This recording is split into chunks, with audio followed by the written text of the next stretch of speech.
Cinnamon, where you gonna run to? Cinnamon, where you gonna run to? ¿Cómo están? Bienvenidos a una nueva entrevista de Nicole Rodríguez. Hoy vamos a estar tratando, analizando y conversando acerca de cómo la crisis política y la crisis de seguridad en Ecuador puede ir contagiando a la región, si es que ya no la contagió, y principalmente también de la situación en la que está Chile en este entorno regional en la cual uno ve que muchos países están con problemas para el control del orden público y de la seguridad, producto del crimen organizado, producto del narcotráfico. ¿Se está comiendo el narcotráfico a los estados regionales? Bueno, todo eso lo vamos a hablar con Stephen Dudley, quien hoy tuvo la amabilidad de aceptar esta invitación a la entrevista de Nicole Rodríguez. Él es cofundador y codirector de Insight Crime, también investigador senior en el Centro de Estudios Latinoamericanos y Latinos de la American University de Washington, D.C. Steven hoy se encuentra en Washington, lo despertamos muy temprano. Muy buenos días, Steven, y bueno, me alegro que puedas hablar español porque es la lengua en la cual nuestra audiencia principalmente entiende, ¿no? ¿Cómo estás, Steven? Bienvenido. Muy buenos días, estoy muy bien. Muchas gracias, Nicole. Sé que te despertamos temprano, pero bueno, así es nomás el trabajo. Cuando hay que levantarse más temprano, hay que levantarse más temprano. Vamos a comenzar prácticamente inmediato, pero yo siempre tengo que hacer algunos recordatorios, algunos check en mi programa. Primero decirles que vamos a estar todo enero con el programa funcionando y también algunas semanas en febrero. Nos vamos a tomar un pequeño descanso, lo necesitamos, la producción y yo también, así que las fechas en las cuales vamos a tener una pausa en la entrevista a Nicole Rodríguez se las voy a decir más adelante. Patreon, esencial para que sigan apoyando y auspiciando este programa, que ya lo conocen. Nosotros este 2024 vamos a cumplir 2 años y ustedes saben que tiene el objetivo, el interés, y creo que en parte lo hemos logrado. No siempre se logran todos los objetivos, pero en parte lo hemos logrado, de intentar eh, poner las temáticas, poner los temas con una perspectiva quizás diferente de las pautas tradicionales. Y a la vez les recuerdo, nicolperiodistachile@gmail.com. Allí, en ese mail, es donde se comunican conmigo, con nuestro pequeño equipo que hace maravillas, donde también me han propuesto invitados. Por ahí salió Steven también. Yo te seguía en Inside Crime, pero por ahí también salió algunas de las sugerencias y donde también tengo el contacto con los futuros y presentes auspiciadores. Y hoy le quiero dar la bienvenida a Entrena Inglés. Claro, estamos comenzando el año 2024. A Steven le va a parecer de todo sentido. Y qué mejor que ponerse una meta o ponerse un objetivo. No se necesitan metas tan grandes. No tiene que cambiar el mundo. Póngase metas que sean realizables, porque si no vienen frustraciones. ¿Y qué tal si una de ellas es, este año voy a aprender inglés porque es lo que hoy vale, porque eso me va a hacer también entender mejor las cosas que pasan y poder leer en inglés mucha información o mucho estudio, muchos libros también que son interesantes, sin esas traducciones que a veces no se ajustan mucho a lo que quiso el autor o el medio de comunicación, o también para la escuela o para su negocio. Entrena inglés, clases de inglés individuales, online y personalizadas de todos los niveles de inglés para adultos y niños desde los 8 años de edad. Planes de clases mensuales, esto va según lo que usted pueda hacer o según lo que usted quiera. Clases mensuales, trimestrales y semestrales. Para más información es muy simple. Entra al sitio web www.entrenainglés.com o le escribe directo a coordinación@entrenainglés.com. Usted puede preguntar las ofertas que ahora hay en el verano. Que simple sería mejorar el inglés o aprenderlo desde su lugar de descanso con el computador, por ejemplo. Interesante, ¿no? Nos llevamos libros también para descansar, pero aprender bien nuevas lenguas o mejorar lo que ya sabemos del inglés también sería como estar leyendo un libro y lo va a dejar muy bien parado para lo que viene el año. También les recuerdo, Oxinova me fascina, algo tan simple que parece, ¿no? Pero que tiene un desarrollo que es bastante complejo. Estos sobrecitos desarrollados en un laboratorio en Estados Unidos traen unos polvos. ¿Qué hacen esos polvos? Eliminan de raíz el mal olor. Ahora que usted va a viajar o se va a mover a una segunda vivienda o arrendó una cabaña, sobre todo en sectores que no están conectados a la alcantarilla o sectores rurales. Bueno, el mal olor, qué natural es que en esos lugares haya mal olor.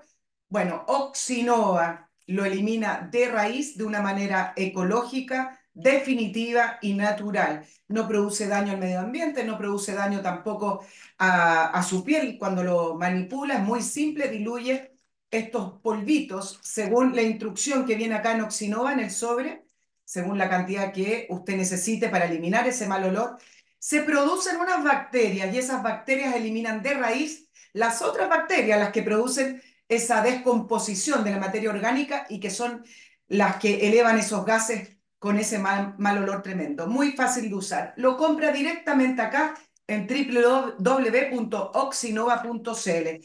Ahora sí, Steven, muchas gracias por la paciencia, por escuchar estas dos menciones y nos vamos con el tema de Ecuador. La pregunta original, la pregunta inicial es lo que vimos en Ecuador, lo que vimos de bandas criminales muy temerarias en televisión, amenazando al Estado. ¿Es algo inédito? ¿Es algo distinto a otras crisis que se han vivido en países como Colombia o en México con respecto al narcotráfico? Bueno, por un lado es inédito por la rapidez con la cual surgieron esos grupos. Nosotros hemos estudiado estos grupos durante casi 15 años ahora en Inside Crime y no habíamos visto un surgimiento tan rápido de varios grupos que se han madurado de una manera tan rápida, y son grupos que tienen una presencia a nivel nacional en Ecuador. Son grupos que pueden operar dentro de las cárceles y obviamente fuera de las cárceles. Son grupos que tienen nexos con otros grupos internacionales.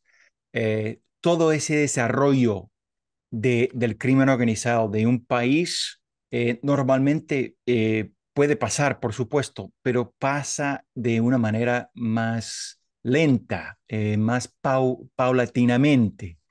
Y eso por un lado. Por otro lado, no es inédito. ¿Por qué? Porque en otras partes de la región lo que existen son grupos que operan desde las cárceles y eso es el modus operandi de estos grupos. Ellos tienen su epicentro de operación en las cárceles, en el sistema penitenciario y de ahí se proyectan hacia afuera. Y lo que se ve en muchos países es que hay muchos grupos que tienen esa presencia o comienzan con esa presencia dentro de las cárceles y van proyectándose hacia afuera de las cárceles y terminan siendo de los grupos más sofisticados en esos países. Estoy hablando de Venezuela, de Brasil, de parte de Centroamérica o, por ejemplo, Guatemala o El Salvador o incluso Honduras. Entonces, son muchos países que enfrentan ese tipo de situación, así que tenemos como los dos lados. eh, Steven, te preguntaba puntualmente con lo inédito de lo vivido en Ecuador, no en el sentido de la presencia de estas bandas. Ya vamos a hablar del crecimiento exponencial que han tenido en estos 15 años, pero del punto de vista de que años anteriores trabajaban en la clandestinidad, siempre han habido ajustes de cuentas, lucha territorial en algunos sectores, poblaciones o comunas. Lo que lo que yo puntualizo como inédito es un desafío al Estado sin ningún disimulo, donde exhiben poder de fuego, donde exhiben también poder de organización. Y me parece que también por ahí va en la toma del canal de televisión, es decir, salen de la clandestinidad a decir aquí estamos. A eso me refiero con lo inédito y me imagino que si lo hacen es porque tienen un poder suficiente para sentarse lado a lado a un Estado y decirle, te voy a disputar el poder. Bueno, por lo menos ellos sienten eso, ¿no? Y eso tal vez es el punto más importante en este momento. Tal vez no tienen una capacidad que, por ejemplo, grupos en México o en Colombia tienen, eh, pero tenemos un estado en Ecuador que no es suficientemente preparado como en otros países que ya llevan años enfrentando ese tipo de flagelo. Entonces, es como una combinación de factores realmente. Y eso de tomar una emisora, bueno, creo que hay muchas emisoras que no tienen la protección suficiente y muchos grupos que pueden tomar eh, ese tipo de acción. Lo que pasa es que los grupos, digamos, más sofisticados, lo que ellos están tomando en cuenta también son las repercusiones que pueden tener ese tipo de acciones, ¿no? Porque em, terminan pues enfrentando el Estado y realmente, aunque parezca como un enfrentamiento de tú a tú, no es. O sea, el Estado sigue siendo mucho más fuerte que ellos, solo que por la manera que ellos hacen su pelea, parece ser que es una guerra de, ¿no? de frente, ¿no? Y no lo es una guerra más asimétrica, lo que se llama como una guerra asimétrica, o sea, entre un grupo que es muy fuerte, que es el Estado, y como esos grupos que pueden operar de una manera clandestina, como mencionaste, o de una manera más como si fuera como una insurgencia o una guerrillera, ¿no? Un grupo guerrillero o algo así, ¿no? Entonces, eso le da como digamos, ese aparecer como un grupo que está enfrentando el Estado cuando realmente no lo es exactamente. Entonces la pregunta acá de cajón, como decimos acá, si el Estado, incluso en Ecuador y otros países, ya vamos a ir hablando país por país, pero incluso en Ecuador, es más poderoso, ¿qué es lo que permite, cuáles son los factores que permiten que se tomen comunas, que se tomen ciudades y que ponga en vilo también la seguridad de la gente y Mm. también al Estado, en el caso de lo que ocurrió en la crisis que saltó en Ecuador, pero lo hemos visto en otros países? Si los estados siguen siendo más poderosos, ¿qué es lo que impide que se acaben entonces Bueno, esta banda? Bueno, el estado es grande, digamos que Ecuador es un país, ¿no? extenso, entonces tendrían que tomar todo el espacio físico del estado para poder como controlar, entre comillas, todo lo que está pasando. Lo que no tiene hoy es como el Estado, es ser como legítimo, digamos que tener como ese poder frente a los criminales que manda el mensaje que ellos son los que están controlando la situación y de que hay consecuencias por lo que están haciendo.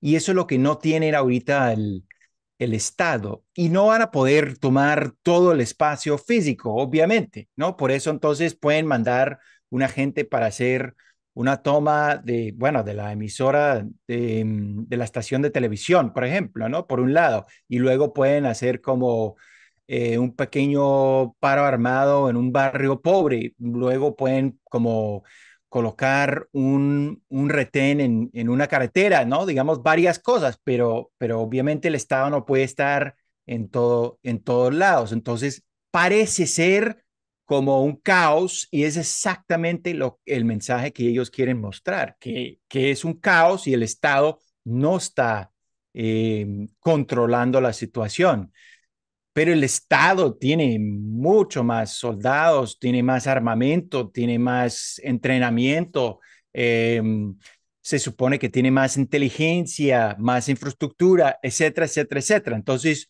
por eso digo que es una guerra asimétrica, digamos, entre un grupo que es muy grande y grupitos, y son muchos, y tal vez está el corazón del problema, es que son entre 20 y 30 grupos que están peleando entre ellos mismos pero que se han unido, entre comillas, o se han coordinado de alguna manera para poder como mostrar, ¿no? su descontento frente a lo que es la política actual del nuevo gobierno en Ecuador. Claro, descontento porque los están persiguiendo. Steven, siempre te he preguntado en relación, en estos pocos minutos de entrevista, por un lado estas bandas criminales y por el otro lado el Estado, pero una de las razones en las cuales dicen que se han hecho más fuertes estas bandas criminales y el narcotráfico es porque infiltraron el Estado. ¿Cuán comprometidos están los estados latinoamericanos? No solamente Ecuador, te pregunto. Mm. ¿Cuán infiltrados están los estados latinoamericanos con estas bandas criminales de narcotráfico y de crimen organizado? Imposible cuantificar ese tipo de cosas. Obviamente podemos mirar índices como lo de Transparencia Internacional, que hace todo tipo de encuestas para poder establecer con algún grado empírico qué tan corruptos son cada estado en el mundo, etcétera, etcétera. Existen ese tipo de índices, básicamente que son encuestas con expertos frente al tema, pero imposible cuantificar. Yo creo que es más, es como mejor ir como institución por institución, ¿no? El problema principal en Ecuador, por ejemplo, es el sistema penitenciario. Y en ese caso hay una penetración muy profunda de esos grupos.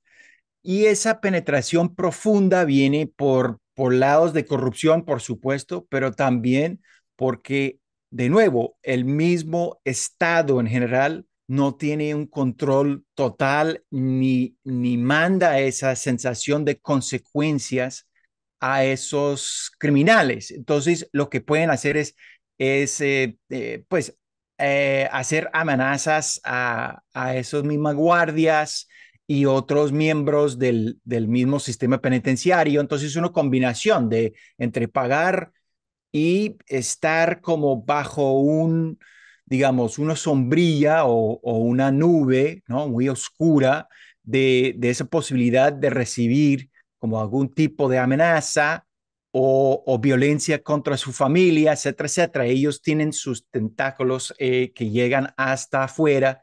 Entonces, es muy difícil, digamos, controlar ese tipo de penetración sistemática por parte de esos grupos criminales. Y con eso, pues ellos controlan ese espacio. Y al controlar ese espacio, pueden utilizar ese espacio como epicentro de operaciones y expandir, reclutar, etcétera, etcétera, etcétera. Es un poco lo que han hecho. Claro, en Venezuela ha pasado lo mismo. Mm, Está sí. el ejemplo de la cárcel de Tocorón, donde escapó. Con un grado de diferencia que de alguna manera se han ligado los grupos que operan dentro del sistema penitenciario con grupos políticos afuera, Así ¿no? es. Entonces es distinto, mientras que en Ecuador realmente no son tan políticos, aunque se pueden ir madurando. Y Claro, eso es un poco el punto también del presidente Noboa, cuando él declara un conflicto interno, también hay un grado de reconocimiento político y él tendría que tener como más cuidado a quién lo está declarando terrorista, a quién lo está declarando enemigo, porque eso es un de facto reconocimiento político y ahí se va como transformar también esos grupos. Poco a poco se pueden ir transformando también a nivel político, que hemos visto también en otras partes de la región. le advirtió a jueces también y fiscales. Ahora, es muy difícil para quienes no estamos investigando el crimen organizado en Latinoamérica entender y comprender cómo es que en el lugar que supuestamente debiera ser el más seguro, que son las cárceles, donde hay un espacio determinado, con medidas de seguridad determinadas, sean el epicentro o el lugar donde las bandas no bandas, carteles completos de narcotraficantes se toman esos espacios que son 100% de propiedad del Estado y desde ahí operan. Por favor, explícamelo con manzanas, Steven, porque es muy difícil de entender, salvo que la respuesta sea simplemente la infiltración y el pago en el fondo al Estado a través de la corrupción. Bueno, hay varios factores. Obviamente hay el factor que ya mencionamos, que es la corrupción, las amenazas, la posibilidad digamos, de que ellos violen mi integridad física, ¿no? O la de mi familia, o parientes, o colegas, o lo que fuera, ¿no? Eso es una parte, por supuesto. Pero la otra parte también es un proceso de privatizar también las cárceles, en la manera que vayas privatizando, pues las mismas entidades privadas que manejan esas cárceles, que son cada vez más, no quieren gastar tanto dinero. Entonces tienen menos guardias. Entonces las guardias terminan entregando, y eso también pasa dentro de todo, eso pasa dentro de todas las cárceles, entregan el poder de los más poderosos dentro de la cárcel, el control de la cárcel, porque es más fácil para ellos manejar la seguridad de la cárcel. Es decir, que los mismos presos se ocupan de poner las reglas y de hacer disciplina entre ellos. Algunos de estos grupos son los que convierten en estos grupos más sofisticados que hemos visto en Ecuador y en otras partes de la región, como los choneros. Terminan ocupando esos espacios y terminan poniendo todas las reglas y terminan controlando quién entra, quién sale. Eh, Alguno de esas reglas que ellos ponen tienen que ver con la misma seguridad, integridad física, ¿no? De prohibir, por ejemplo, muchos de esos grupos, por ejemplo, prohíben eh, la violación, el asalto físico, para una persona, para un hombre, para uno, en términos generales, la posibilidad de ser violado, ¿no? De enfrentar una violación o un asalto sexual físico es algo tremendo y los que unen a esos grupos obviamente no quieren enfrentar esa posibilidad, entonces se van agrupando todo el mundo porque pueden poner ese tipo de reglas y prohibir cosas como violación. Es, No, es imagínate el poder que tiene eso dentro de ese espacio, o sea, de aglutinar seguidores, ¿no? Entonces, tenemos que tomar en cuenta también que hay ese tipo de dinámicas y que terminan muchas cárceles siendo una división entre los violadores y los violados. Y Steven, eso es algo muy difícil enfrentar, pero eso es la realidad de muchos lugares. con respecto a las concesiones, por ejemplo, en el caso de Chile, yo no sé, en el caso de los ejemplos que tú das, en las concesiones, en Chile no ha funcionado mucho porque no ha avanzado las cárceles concesionadas, pero no se concesiona la seguridad, se concesiona la construcción, el servicio de alimentación, pero no la seguridad, eso queda en manos del Estado y de Gendarmería, no, no sé en el caso que tú nos das. Ahora, mencionaste que en 15 años ha habido un crecimiento exponencial. ¿Cuáles son los factores? ¿Por qué en 15 años estas bandas han terminado siendo grandes carteles de narcotráfico o también no solamente de narcotráfico, sino que involucrados en lo que se llaman los crímenes transnacionales? Pues hay otro factor que ayuda a que haya un crecimiento de ese tipo de grupos dentro de las cárceles, que es el aumento de presos a nivel regional. Y ese aumento de presos viene de una política, bueno, viene de muchas políticas, ¿no? De encarcelar más gente, pero encarcelar también mucho más gente que son consumidores de drogas eh, y otro tipo de delitos que antes no terminaron encarcelados. Entonces, ese crecimiento también de la población carcelaria ha ayudado mucho a que crezcan ese tipo de grupos. Así que pues son muchos factores que a nivel, digamos, interno de Ecuador, porque la misma guardias terminan entregando la tarea de la seguridad a esos grupos, No, lo a entiendo, la pero vez no te preguntaba por Ecuador, te pregunto a nivel regional. a nivel regional. Bueno, también hay como factores como incremento de otras economías criminales o de las mismas. Por ejemplo, siempre volviendo al caso de Ecuador, pero pensando a nivel regional, cuando hay un incremento del flujo de cocaína, por ejemplo, por un país, que ha pasado en Ecuador, que hay un incremento en la producción de coca, de la hoja de coca, por ende, una producción mayor de cocaína, ¿no? El producto que se consume a nivel internacional, y hay nuevos mercados. En el caso de Ecuador, lo que más le ha afectado es el incremento en Europa y el incremento en Asia, que son mercados que están muy ligados a Ecuador como país.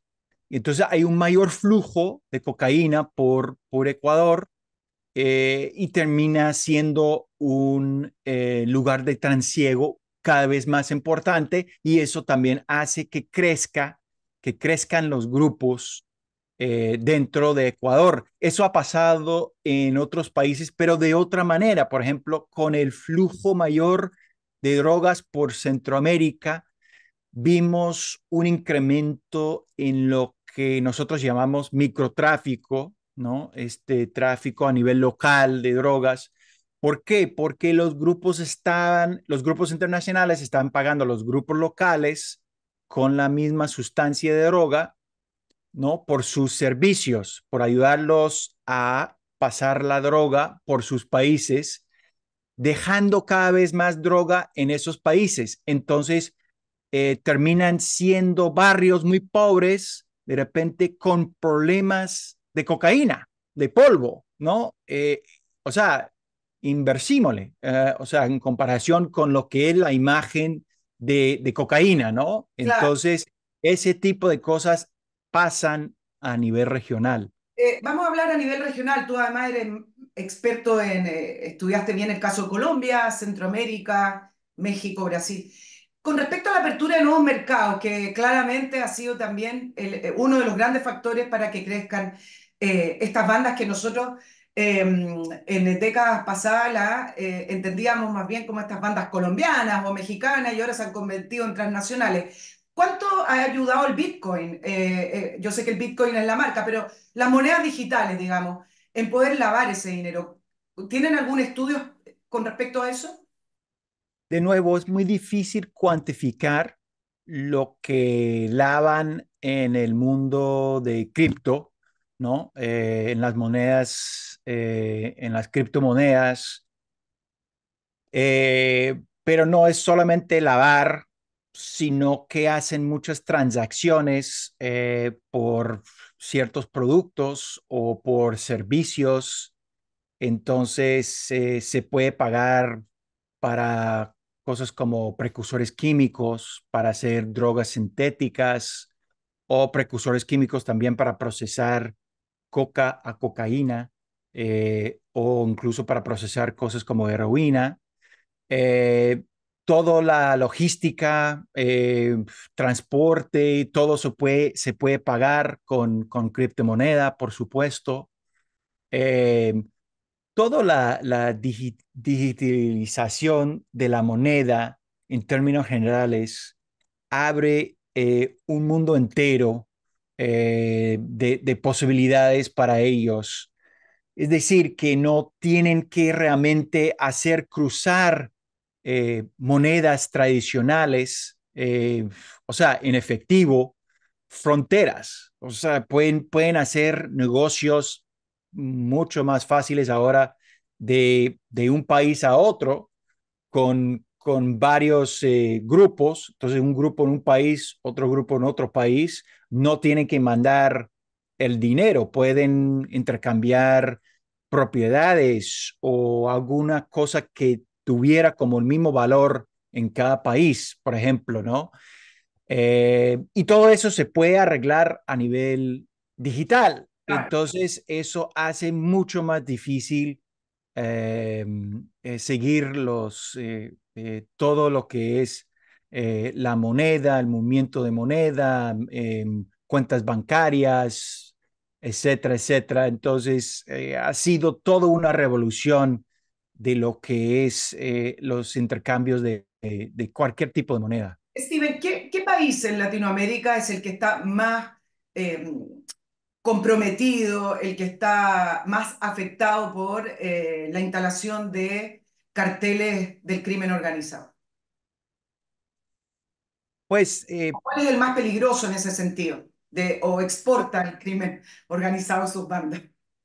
pues yo no sé si exportar, pero lo que para nosotros en Inside Crime es lo más peligroso es cuando se integra con el Estado y termina siendo como una especie de mafia-Estado. A veces es un mafia-Estado muy consolidado, muy monolítico, muy poderoso como, y muy centralizado.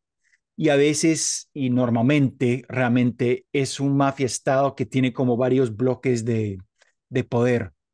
Un ejemplo de eso es Venezuela, digamos, un gobierno que funciona con la ayuda de grupos de crimen organizado, eh, recibe y tiene como un flujo constante de ingresos que vienen de economías ilegales, eh, medio legales y medio legales, como el oro. Eh, este, hay otros países también donde hemos visto como bloques de poder que tienen vínculos con grupos criminales, como Guatemala. El caso de Guatemala es otro caso en el cual eh, vimos como varios bloques del gobierno que tienen como vínculos dentro del gobierno, fuera del gobierno y controlan ciertos espacios y utilizan esos espacios para ganar dinero, bien sea como en contrabando, bien sea en drogas sintéticas, bien sean precursores, bien sea con cigarrillos de contrabando, todo tipo de cosas. Entonces, hay como eso es como lo más peligroso para El caso nosotros, de porque México, son los que gobiernan a nosotros. claro, por eso te preguntaba el compromiso de los estados y cuál, según en Inside Crime, que ustedes lo vienen investigando, cuáles serían los estados más comprometidos. Me hablaste de Guatemala, eh, tenemos el caso más reciente que es Ecuador, pero son países más pequeños. ¿Qué pasa con México? ¿Qué pasa con Brasil? ¿Qué pasa con Colombia incluso, que siempre fue el ejemplo del narcoterrorismo, en el caso de la FARC con sus cultivos de coca? ¿Qué pasa con esos tres países? Bueno, en el caso de Colombia, creo que pues hemos visto momentos en los cuales hay vínculos más cercanos a la presidencia. Ha habido todo tipo de acusaciones contra el expresidente Uribe durante años. Yo no puedo decir que él tuviera vínculos directos con grupos paramilitares, pero por supuesto los grupos paramilitares en su entonces se habían integrado y formaron parte del mismo Congreso del Estado. En ese entonces uno de los líderes paramilitares hablaba de 40% del Congreso que ellos controlaban en ese entonces. Entonces, para darte como un ejemplo, entre comillas, empírico, por lo menos de un testimonio de un paramilitar, en México es obviamente como digamos, de lo que hablan todo el tiempo, ¿no? Incluso unos buenos libros que hablan de los vínculos que tienen esos grupos a nivel nacional y a veces hasta en las presidencias varias, porque ningún partido ha podido escapar de esas acusaciones, y también a nivel local. Eh, y muchas veces es donde realmente están los vínculos más fuertes, que es a nivel municipal. Eh, donde ellos van creciendo. Hemos visto casos en los cuales hay alcaldes que terminan siendo narcos o hay narcos que terminan siendo alcaldes. Luego van haciendo un grupito, entonces van construyendo un poder regional en su propio país y de ahí se lanza al poder nacional. Tenemos un caso en Guatemala en el cual había una persona que tenía vínculos con el narco. De hecho, escribimos mucho sobre eso. Él se convirtió en alcalde y ahorita se convirtió en congresista. Entonces, ese tipo de vínculos fuertes en Colombia y en México, pero en otros países también. Y el otro país que mencionaste, ¿no? Así, que tiene Ah, en Brasil. ciertas características propias de Brasil, pero donde opera. Brasil es un caso particular, tiene los grupos muy fuertes que tienen su origen en las cárceles, realmente son los grupos más sofisticados en la región, tiene una presencia grande en las cárceles, por supuesto, pero Brasil es un país muy clasista. Entonces no vemos esos vínculos políticos eh, eh, de la misma manera que vemos en otros países. De hecho, ellos, aunque pueden tener sus lujos, mucho dinero, mucho lujo, todo lo que implica ser un narco, no tienen tantos nexos políticos. Eh, y entonces los políticos operan por un lado y tienen sus actos de corrupción y lavado y todo lo demás, y los criminales por su lado. Los criminales también tienen su propio código, sus propias reglas, eh, y van creando como un mundo, como dos mundos paralelos, ¿no? Que no intersectan tanto como en otros países. Steven, bueno, no te pregunté por Bolivia, que además son productores de cocaína, pero allí entiendo que operan bandas que no son, tienen bandas locales, pero con respecto a las bandas transnacionales o las bandas criminales de las grandes, de las importantes, entiendo que son bandas más bien venidas de Venezuela o de Colombia o de México, no son bolivianas, entiendo, salvo que tú me puedas complementar eso. No, no tengo tanto conocimiento de Bolivia y Perú, la verdad, pero tienen como Perú tiene una historia pues parecida a la de Colombia en el sentido de que tienen como una insurgencia, eh, una, una producción histórica de coca, y siguen peleando con algunas de esas mismas fuerzas, Sí. ¿no? Tanto la producción de coca como los grupos que tenían su origen en la insurgencia. Steven, acá en Chile se reaccionó diciendo, bueno, Chile no es Ecuador, vamos a entrar también un poco en el tema de Chile, aunque yo sé que no es tu Ujú. especialidad, pero estamos hablando a nivel regional. Chile no es Ecuador, Chile no es Ecuador. ¿Cómo uno sabe cuáles son los indicios, cuáles son las señales que están demostrando, reflejando que el Estado está siendo infiltrado por bandas criminales? Es una buena pregunta, ¿no? Porque es exactamente lo que uno debe estar como mirando. Bueno, ¿cuáles son las pequeñas banderas rojas que debo estar como, ay, uff, pero ¿qué es eso? Bueno, por supuesto, sí hay investigaciones de alto nivel en el sistema penitenciario, por ejemplo, ¿no? Y revelaciones sobre corrupción interna que llegan como a los niveles más altos. Por supuesto, si hay fugas, si hay mucho relevo dentro de las mismas cárceles, mucha pelea entre los grupos, ese tipo de cosas dentro del sistema penitenciario. Por supuesto, otras entidades también, si hay indicios de corrupción, por supuesto, uno debe poner como una banderita roja ahí en esas instituciones. Pero digo, el nivel, digamos, de corrupción de Ecuador no era como tan distinto a nivel de otros países en la región. Sin embargo, ha enfrentado ese incremento y como digo, la parte inédita es la rapidez con la cual esto surgió. Entonces, creo que hay factores, como varios factores, y en el caso de Ecuador es tanto el factor interno como el factor externo, lo de la economía mundial de la cocaína. Y eso también es algo que realmente el presidente de Ecuador no puede controlar lo que es el flujo de cocaína por su país. Digamos que eso es una economía global y va a funcionar o va a funcionar. Puede empezar a poner o mitigar ese problema, pero eso va a tomar su Steven, tiempo.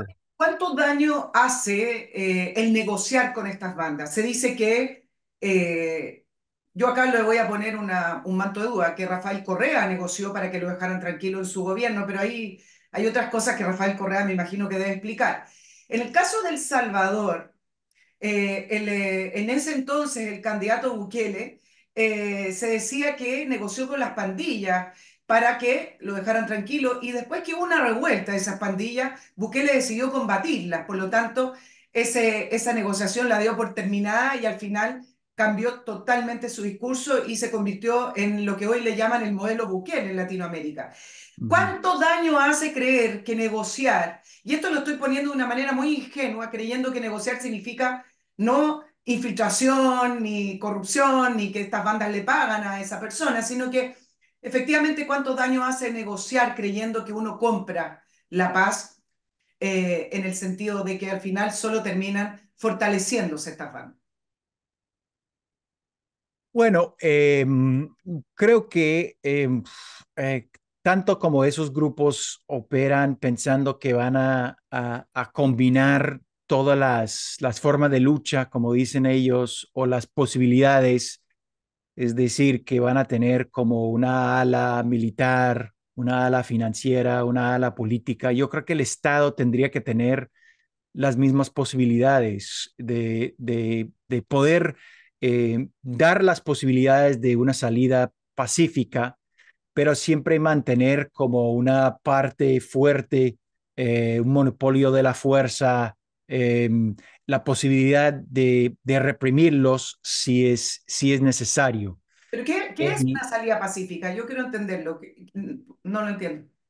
eh, digamos, de que la salida negociada es una posibilidad, ¿no? Y la salida negociada puede ser una salida negociada de una manera colectiva, ¿no? Como grupo, pero eso también tiene sus implicaciones porque estás como regalándolo un estatus político a un grupo, ¿no?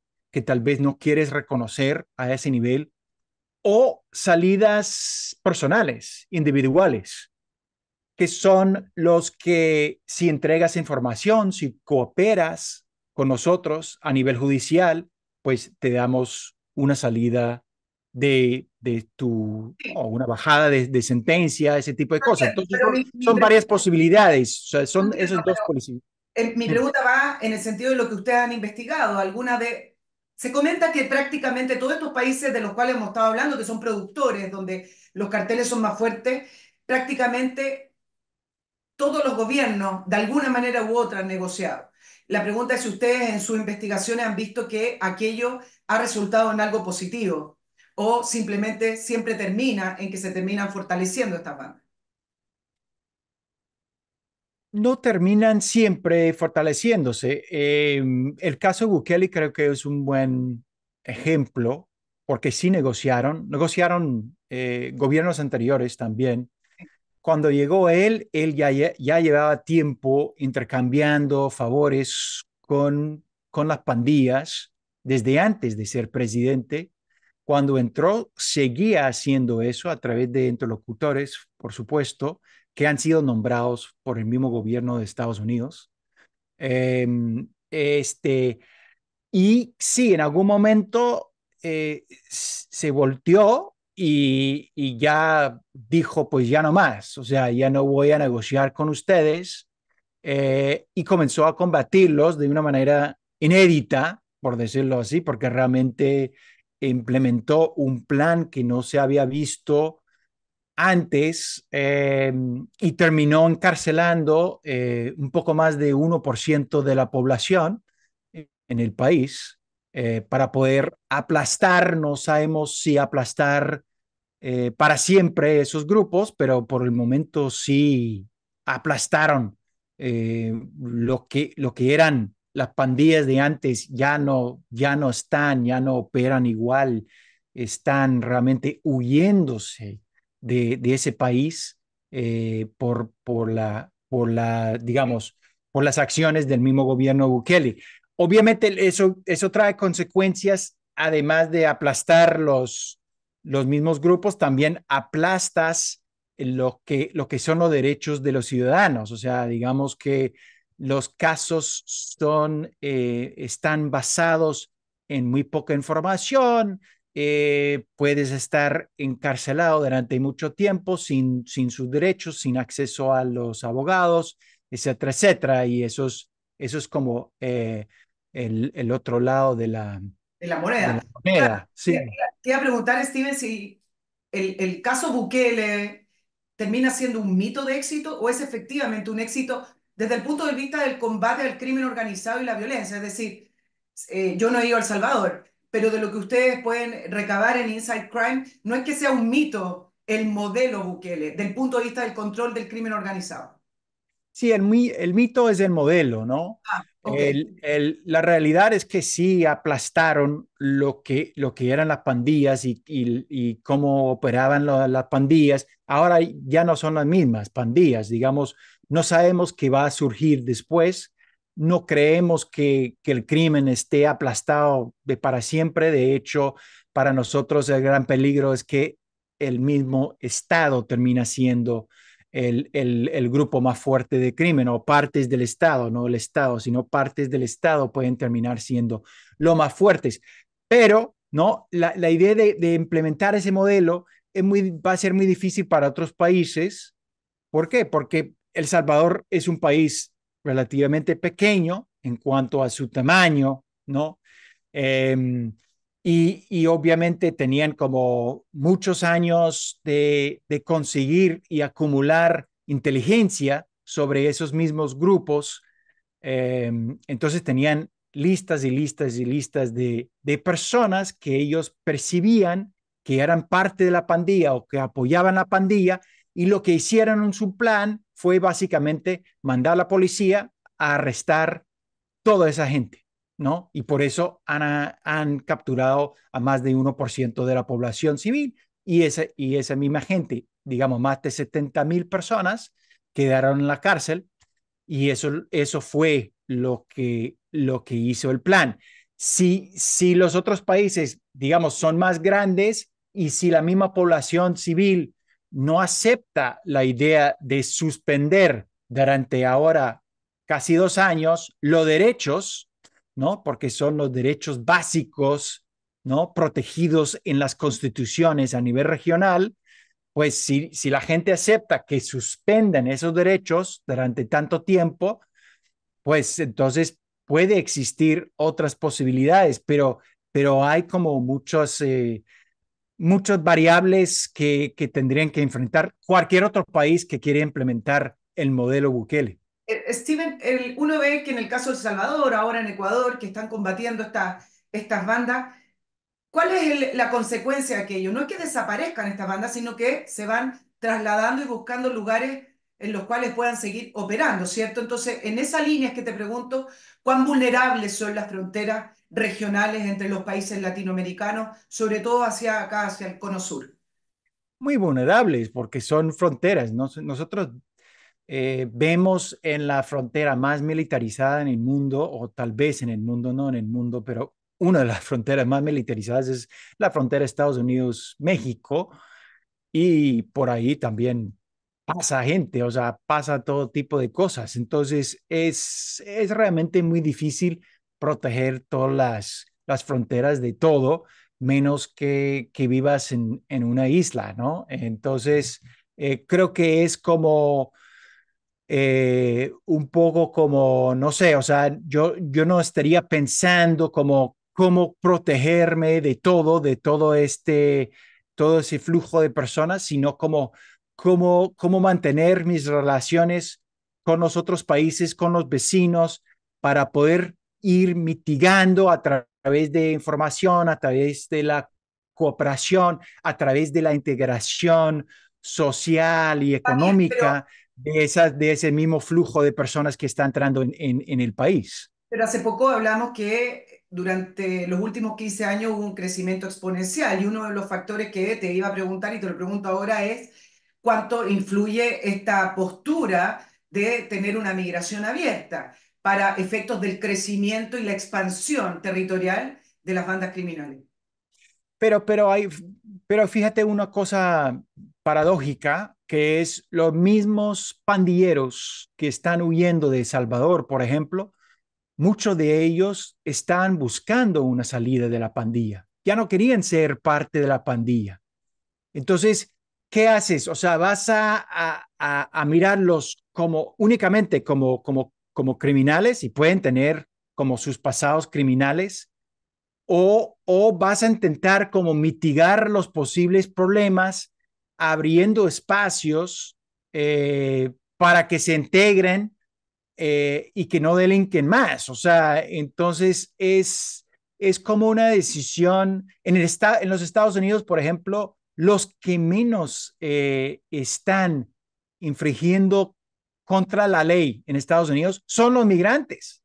¿Por qué? Porque ellos no quieren llamar la atención, igual que esos pandilleros que están huyendo de El Salvador, no quieren llamar la atención a nadie. Entonces, digamos, el mito de que el migrante es el criminal es muy peligroso, digamos, que va haciendo que tal vez, digamos, marginalizándolos, lo que hace es, termina uno, pues, abriendo más posibilidades de que delinquen, no que no delinquen. Chile, pero te voy a Entonces, dar el caso de Chile porque nosotros estamos alejados, más alejados de Centroamérica, donde hay eh, sedes y nosotros no estábamos acostumbrados a conocer que acá operaba el Tren de Aragua o México, Nueva Jalisco, creo que entiendo, o una serie de otras mm, bandas que sí, incluso se disputan el poder territorial en Chile. Para Chile es un fenómeno nuevo. Y la sí. única manera de comprender el establecimiento de esas bandas en Chile, uno, con leyes muy laxas, y dos, con un sistema persecutorio débil, y tres, con las fronteras abiertas, porque de otra manera no hubieran entrado, ¿no? Sí, no sé qué quieres decir exactamente con fronteras abiertas, o sea, que esos Cuando también son cuando términos muy como fronteras abiertas abiertos cuando todos los países tienen cuando se leyes. avala el ingreso irregular, a eso me refiero.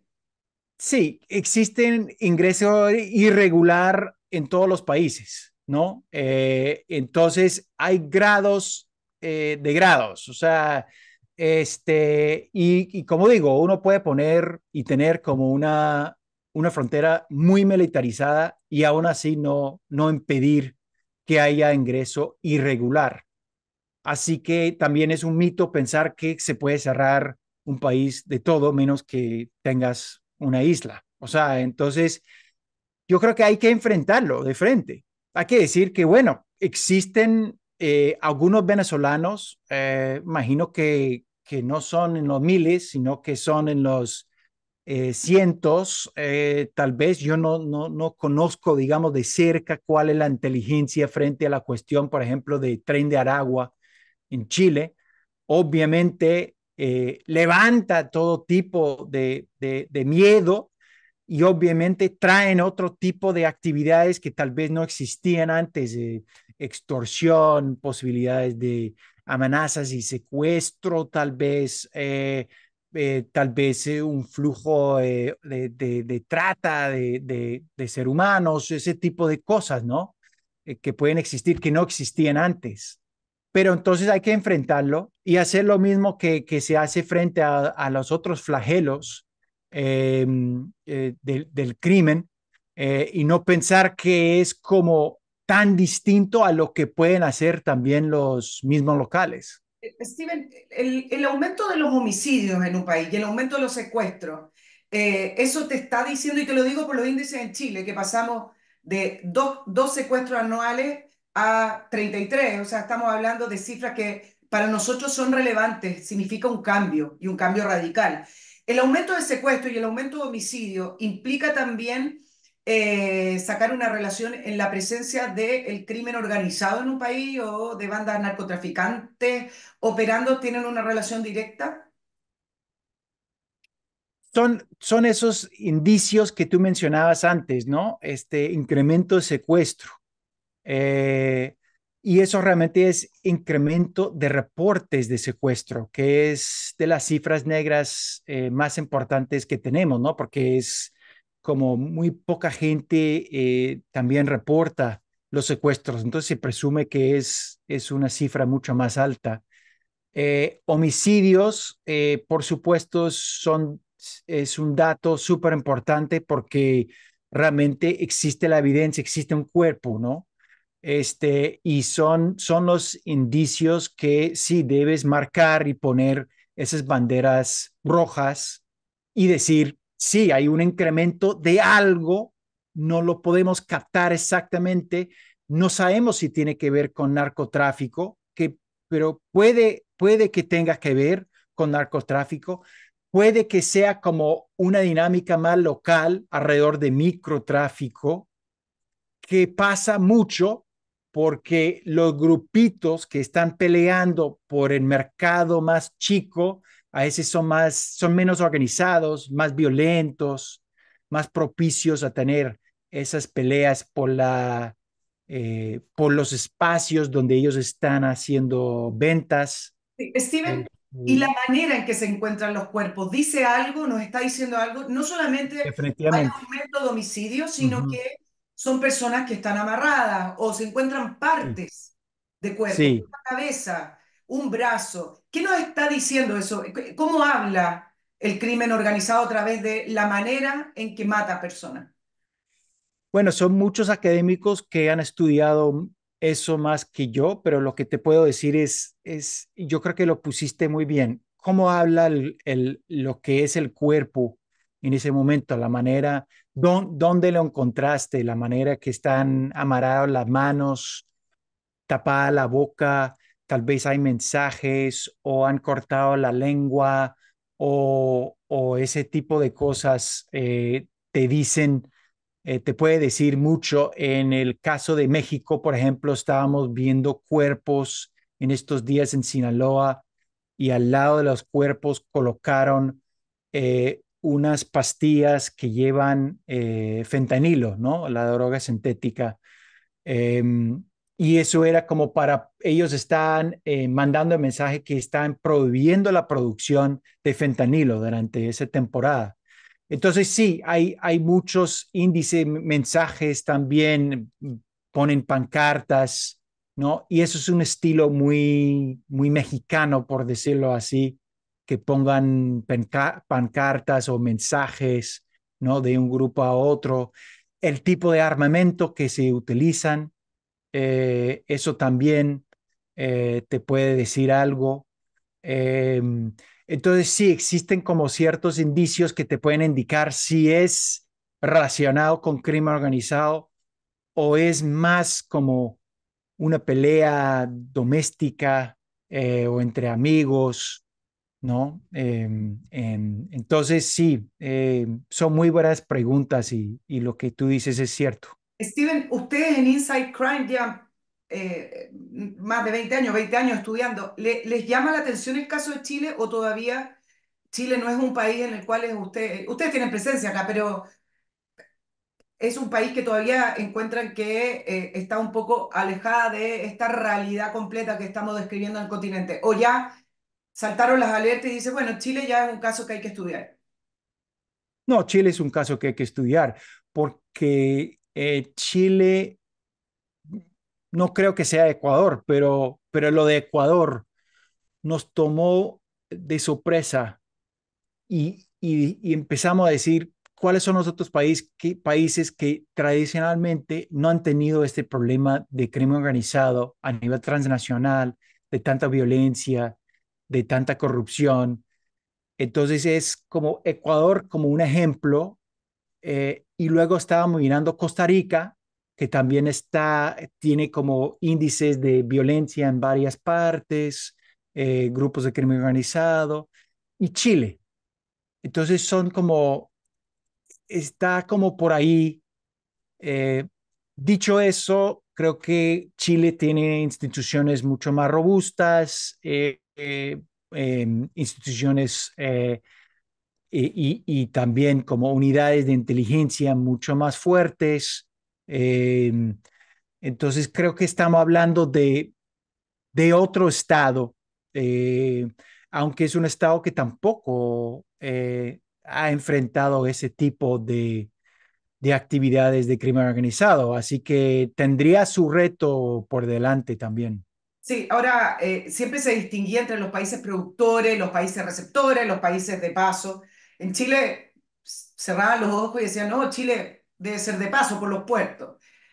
¿Hay alguna diferencia hoy para el establecimiento de esta banda o de estos carteles en algunos países, en el sentido de que el que es productor siempre va a tener carteles más fuertes operando ahí versus el que es de paso, que yo creo que ya no existe eso de paso, o el que efectivamente termina siendo un mercado? Es decir, hoy con la digitalización, con la manera en que pueden operar, eso ya termina siendo un mito porque los países pueden ser cualquiera, puede terminar siendo sede central de algún cartel. Te lo pregunto, no, no sé, a lo mejor eso sigue siendo así.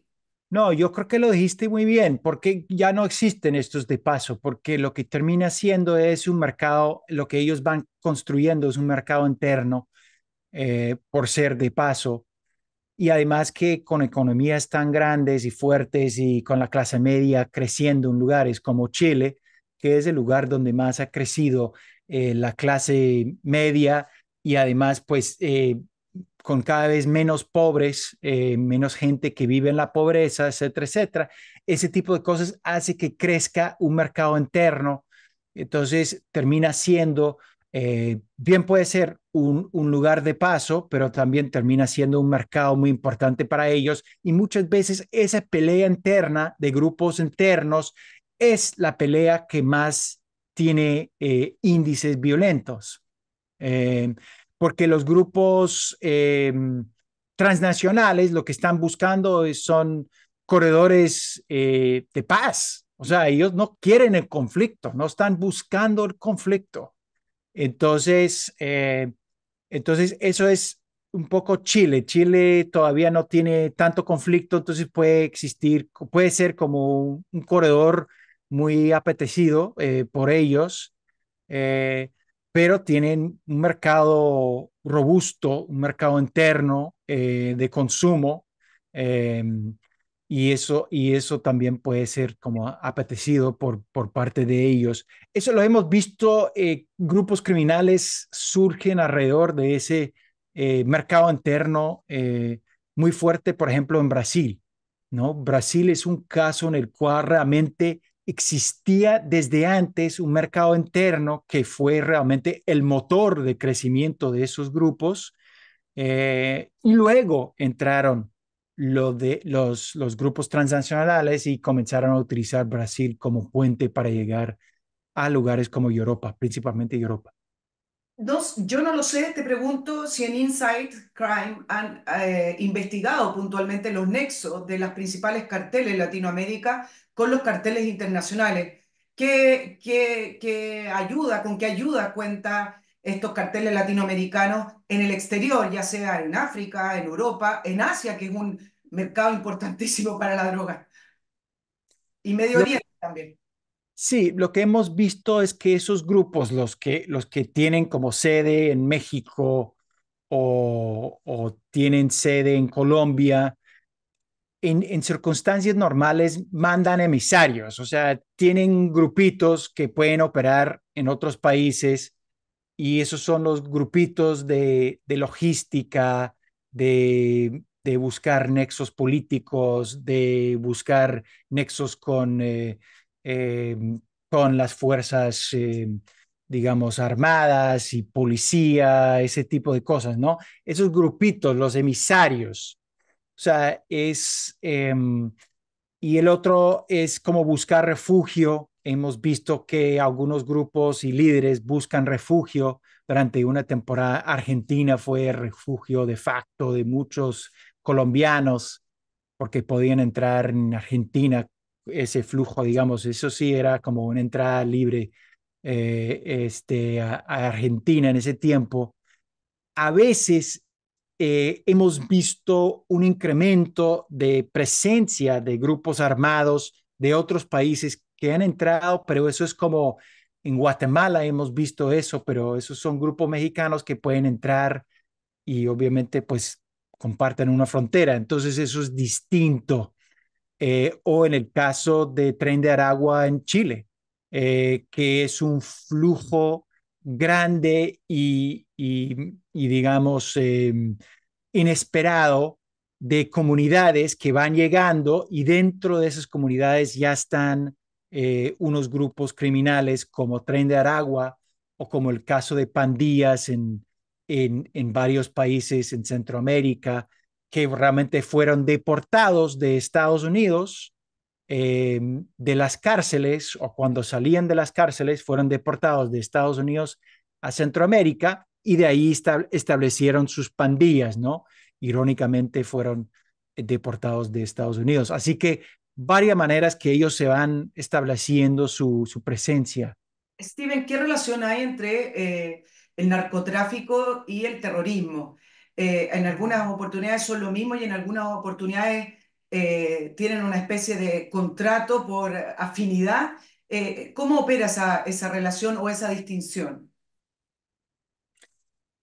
Pues la idea de terrorismo obviamente es una idea política, digamos, y una declaración de un grupo terrorista tiene como sus implicaciones legales.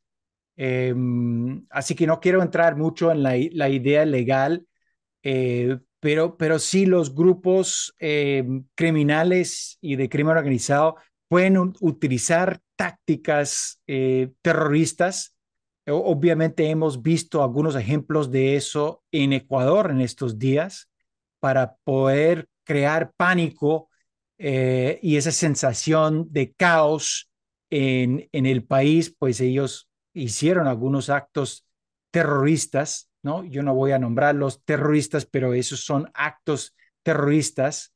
Y en algunos casos hay grupos guerrilleros que son también tienen sus nexos criminales y operan en el bajo mundo o protegiendo o hasta tienen sus propios grupos haciendo el traslado de ciertos productos como cocaína, ¿no? En el caso de grupos en Colombia, y ellos a veces son calificados como grupos terroristas en sus propios países por sus propios gobiernos. Entonces existe como ese tipo de influencia. Lo que nosotros no hemos visto es como nosotros lo vemos como un medio mito, el caso de un grupo de narcotráfico dando apoyo a un grupo internacional de terrorismo para poder atacar, no sé, Estados Unidos o eso Pero no lo hemos visto, Pero no, tanto no al hemos, revés, grupos terroristas han encontrado a través del ilícito de la droga una manera de financiarse. Eh, totalmente, Eso fue el total, caso de la FARC. A lo mejor el objetivo inicial para la FARC era un objetivo político, ¿cierto? No comenzaron como una pequeña banda de narcotraficantes, pero finalmente totalmente. encontraron a través de la droga la manera de financiamiento. Lo vemos acá, no está muy investigado con el tema de la CAN en el sur, donde hay cultivos de marihuana. La triple frontera que no te he preguntado, Steven, por ejemplo, que es un lugar, yo lo llamo el antro de Latinoamérica, donde incluso se han reportado actividades de grupos terroristas islámicos, en la cual efectivamente ellos no nacen como narcotraficantes, su objetivo político inicial es el terrorismo islámico y expandir el islamismo fundamentalista, pero a través del comercio ilegal en la triple frontera, a través de la droga, es donde encuentran recursos. A eso iba mi pregunta. Sí, sí, legal y ilegal, ¿no? Digamos, pero sus actividades allá en Triple Frontera no son terroristas, sino de integrarse con redes redes ilícitas, ¿no? Redes que trabajan en contrabando o lavado o tráfico de armas, ese tipo de cosas, por supuesto. Pero lo que digamos, eh, normalmente un grupo de crimen organizado busca evitar cualquier nexo, de nuevo, ¿no? Lo que ellos están buscando es la paz. O sea, lo que es mejor para su negocio es no tener conflictos, Ah, no llamar la atención a las autoridades, sobre todo autoridades de Estados Unidos. Y qué mejor llamar la atención de Estados Unidos que es ligarte con un grupo terrorista islámico. O sea, eso sí es como la peor estrategia que uno ah, puede implementar.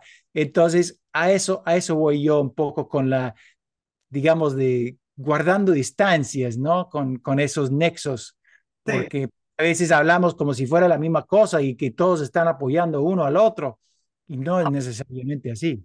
Me quedan dos preguntitas, Steven, para dejarte toda tu mañana libre y te dejo libre, libre. Solo permíteme recordar dos menciones fabulosas que son soluciones para usted. Uno tiene que ver con Master Cook Casinos, una concesión de casinos de alimentación para su empresa con esa especialidad exquisita que es la cocina in situ, esas cocinas transparentes que usted ve la manera en que preparan los alimentos. Con Master Cook su empresa obtiene la mejor calidad y una grata atención. Con Master Cook, comer en su oficina, comer en su empresa es como comer en casa. Tienen ese olor a, me han comentado, ese olor a comida casera. Si usted tiene el tema de la alimentación con sus empleados, está comprando colaciones, le está comprando esos cheques para que vayan a cualquier parte, solucionalo de la mejor manera, solucionalo de una vez en ventas@mastercook.cl. Pregúntales, ¿cómo puedo yo tener esta concesión? Así es mi empresa, este es el tamaño, no necesita ser una mega empresa ni una transnacional. www.mastercook.cl. Y si de viajar se trata y no sabe cómo se va a ir al aeropuerto, agarre su auto, no se complique más, esta va a ser la manera más eficiente, económica y relajada de llegar a la hora que usted quiere al aeropuerto estacionándose en MC Parking, que es la solución para estacionarse muy cerca del aeropuerto de una manera económica, segura y sencilla. Usted reserva en MC Parking su espacio, lo paga en la plataforma de MC Parking y simplemente tiene que llegar. El estacionamiento, usted lo ve desde las autopistas, justo llegando al aeropuerto desde Américo Vespucio Norte o Costanera Norte, el acceso es muy fácil y un bus de MC Parking lo va a llevar con sus maletas, con su familia, con el coche, con lo que sea, a la puerta del aeropuerto y a la vuelta el bus lo deja en la puerta de su automóvil. Es un servicio incluido que está disponible 24/7 y que sale cada 15 a 20 minutos. Guardia, seguridad, todo lo que usted necesita para que su viaje sea 100% completito y seguro. www.mcparking.cl. Steven, dos preguntitas y te dejo. ¿Es un mito lo de la cultura narco en Latinoamérica o efectivamente esto de hablar de la cultura narco, sacar series de la cultura narco, contagia a la gente y termina por normalizar e incluso agradar a una parte de la población? Se nos cortó el audio. A ver, ahí sí. No, eso fui yo. No, de nuevo, yo creo que hay muchos académicos que estudian eso, entonces no, yo no soy experto en eso, pero sí yo creo que sí existe una cultura narco. Obviamente tendría su influencia en lo que es, digamos, en la televisión o en la música, etcétera. Por supuesto, va a tener su efecto. Lo que puede hacer es como extender un poco la influencia o el espacio social que podrían tener esos grupos, yo no voy a llegar a decir que son los motores de actividades ilícitas, ni de reclutamiento, ni mucho menos, no, no me atrevo a decirlo, ¿no? Pero obviamente lo que deja es un ambiente propicio y también refuerza una narrativa muy importante, y es que no hay manera de subir sino por esos métodos. Claro. Y eso sí es tal vez como el mensaje más peligroso a lo largo de los años, es que si no te metes en ese tipo de actividades, nunca te vas a escalar. Así que creo que es el mensaje para todos, digamos, de crear las condiciones en las cuales todas y todos puedan subir de escala social y económico. Steven, y por último, ustedes lo que han estudiado del narcotráfico y de estos carteles en Latinoamérica, dos cosas. ¿Qué han aprendido puntualmente de estos carteles en su modo de operar, en su modo de ser, en su modo de funcionar? Y dos, ¿es una pelea que se perdió cuando ya estos carteles infiltran el Estado? Te lo pregunto porque pareciera ser una guerra perdida, es decir, una vez que infiltran, o es muy difícil o prácticamente imposible limpiar ese Estado. Bueno, te respondo con una sola respuesta, y es que si he aprendido, y hablo por mí mismo, si he aprendido algo, es que el crimen y el crimen organizado no es como lo describes, como un parásito entrando, penetrando, sino es parte de todo. Digamos, es integral, es orgánico en nuestra sociedad, en nuestras economías, en nuestra política. Existe, es parte de la misma, surge de la misma.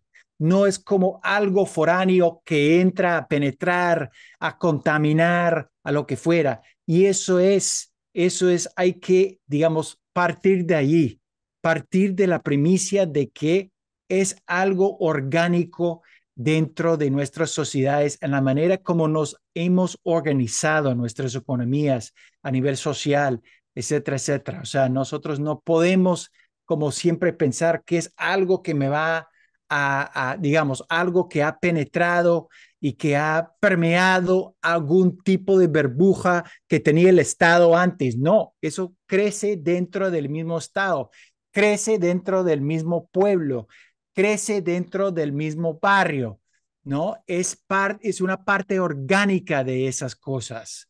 Cuando surge una cosa, no es que haya penetrado, sino que creció dentro de esos mismos sistemas. Es como un cáncer producido por el propio cuerpo, dices tú. Exactamente. Stephen Dudley, cofundador y codirector de Inside Crime, investigador senior en el Centro de Estudios Latinoamericanos y Latinos de la American University en Washington. Ha publicado muchos libros también, por si lo quieren buscar. El último fue The Making of America's Most Notorious Gang. Yo no sé si ese es el último, pero por lo menos es el que tengo destacado acá, Stephen. Ahí Ex está. Lo pueden levantar si quieren. Ex jefe de la oficina de Miami Herald en la región andina y autor de Walking Ghosts, también sobre la guerrilla en Colombia, ganador de premios. Bueno, Steven, muchas gracias por compartir tu experiencia y tus conocimientos en la entrevista de Nicole Rodríguez. Que tengas un buen día ya en Washington, entiendo. Bueno, muchas gracias, Nicole. Buenos días, muchas gracias. Nos despedimos hasta el próximo miércoles. Que estén muy bien. Oh, Cinnamon, where you gonna run to?